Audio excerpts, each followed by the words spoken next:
हाँ जी, मेरा नाम शिल्पा है जी। और हमारे घर गिरे पड़े हैं यहाँ पे, मतलब कोई सुनवाई नहीं है यहाँ पे। कितने दिन हो गए हम ऐसे ही फॉर्म भरते भरते, इतने साल हो गए, अब तक कोई ना ग्रांट है ना कुछ है यहाँ। ये आज कृषि मंत्री आज हमारे घर में यहाँ श्याम सिंह राणा जी आए हैं, उन्होंने सारा कुछ देखा है और उन्होंने हमारे को तसल्ली भी दी है, अभी तुम्हारे घर बनेंगे। ठीक हो तो उनका पता करेंगे। अपनी सरकार का सिस्टम है, ऐसे भी कोई टेलीफोन करेगा तो सीबीआई जांच हो जाएगी, कुछ और जांच करा देंगे सरकार से। लेकिन ये तरीके ठीक नहीं है, गलत है ये तो डरपोक वाली बात है।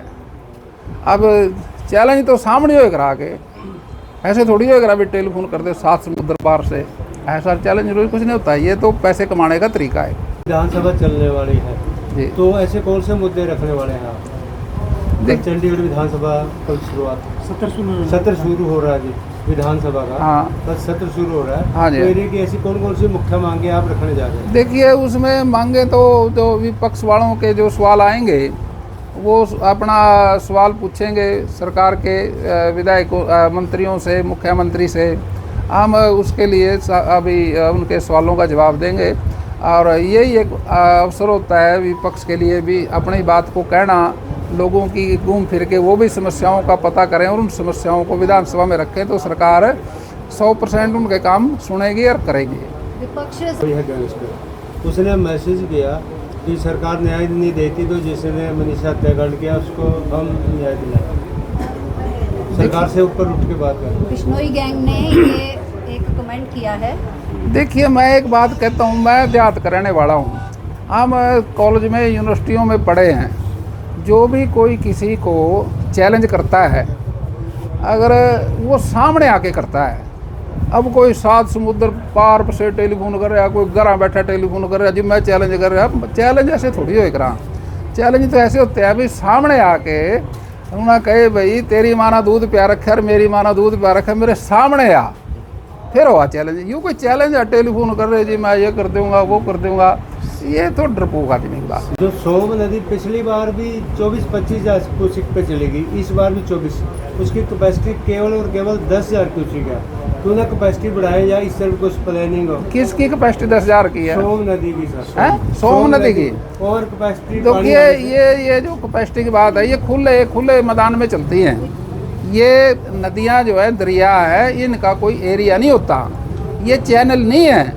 चैनल की तो होती है दोनों पासे से पटड़ी बंदी होती है, वो सिस्टम उसका तो लगता है भी ये इतने क्यूसेक की है। ये जो खुले दरिया हैं इनका कोई क्यूसेक थोड़ी है, ये तो खुली है।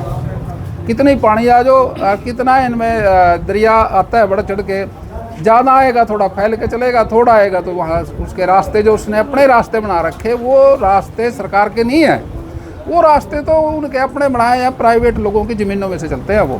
इसमें सर जैसे यमुना नदी जो उत्तर प्रदेश साइड का बैंक है वो पक्का है, जब भी कहीं ज़्यादा पानी आ गया वो तो पक्का बैंक रोक लेगा पानी। इधर आपके रदौर विधानसभा वो बात आपकी ठीक है। उन्होंने ज़मीन एक्वायर कर रखी, एक्वायर करके वो बनाए थे। हमने यहाँ ज़मीन करने की एक्वायर कोशिश की थी बहुत पहले, लेकिन किसान उस बात के लिए तैयार नहीं हुए। अगर किसान इस बात के लिए तैयार हो जाते हैं भी इसका बांध बना दो, एक्वायर कर लो, तो कर देंगे, क्या दिक्कत है?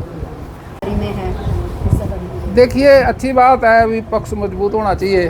अब जब ही कमज़ोर होगा तो विपक्ष तो फिर बात ठीक नहीं ना। लेकिन विपक्ष तो है नहीं, क्या करें? अब विपक्ष का कोई नेता नहीं है तो क्या आवाज़ उठाएंगे वो? जब तक विपक्ष कमज़ोर रहेगा तो बात नहीं बनती। विपक्ष तो मजबूत होना चाहिए। सरकार तो अपना काम ठीक जगह कर रही है, विपक्ष अपनी भूमिका ठीक नहीं निभा रहा है। सर, दिल्ली के मुख्यमंत्री जो हैं रेखा गुप्ता पे कल हमला हुआ है, उसे किस तरह से देखते हैं? देखिए, ये निंदनीय बात है। अब मुख्यमंत्री तो सारे एरिया में जाता है, अब मंत्री जाते हैं, अब सुरक्षा भी है, लेकिन कुछ शरारती लोग ऐसा काम कर दें तो उनको दंड मिलेगा, दंड मिलना भी चाहिए। ये तो निंदनीय बात है। अब मुख्यमंत्री हो चाहे मंत्री हो, वो गांव में तो जाएगा, लोगों से मिलेगा। अब 24 घंटे कोई ऐसा तो है नहीं भाई कोई छतरी लगा रखा चारों पास से, वो लोग हैं मिलने वाले आते हैं, उन्हीं में से कोई शरारत कर दे तो उसको सज़ा मिलेगी। क्या उद्देश्य है? देखिए, ये अभी बारिशों के दिन है, हमारे यहाँ इसको चमासा बोलते हैं। 4 महीने बारिश के हैं, इससे पहले 4 महीने करसा के थे, उसमें गर्मी थी। अब चमासे के बाद आवागा स्याड़ा, उसमें सर्दी पड़ेगी। तो बारिशा होना ज़रूरी है। इस बार फसल अच्छी है, जहाँ किसानों को फ़ायदा है, लेकिन गांव के अंदर 36 बिरादरी के लोग बसते हैं। माननीय मुख्यमंत्री नायब सैनी जी ने अपने मंत्रियों विधायकों को आदेश दिया, भाई बारिशा के दिन है, अपने अपने हल्के के गांव में जाके आओ। किसी गरीब आदमी का छत गिर रही हो, कड़ी टूट रही हो, उसका जाकर पता करो, उसकी मदद करो। हमारे यहाँ भारतीय जनता पार्टी का एक नियम है सुशासन। मैं अपने अधिकारियों को कहता हूँ, भाई आज किस पूरा साल जब भी कोई किसी दफ्तर में जाए तो उसकी बात सुन के उसका काम करो। फिर है विकास। विकास विधायक सारे गांव में जाएंगे, काम लेंगे, मुख्यमंत्री जी के पास जाके विकास कराएंगे। फिर है अंत्योदय। हमारी पार्टी का एक नियम है, ये पार्टी दीनदयाल उपाध्याय जी ने निर्माण किया था, इसका बहुत सारे लोग उसके साथ थे।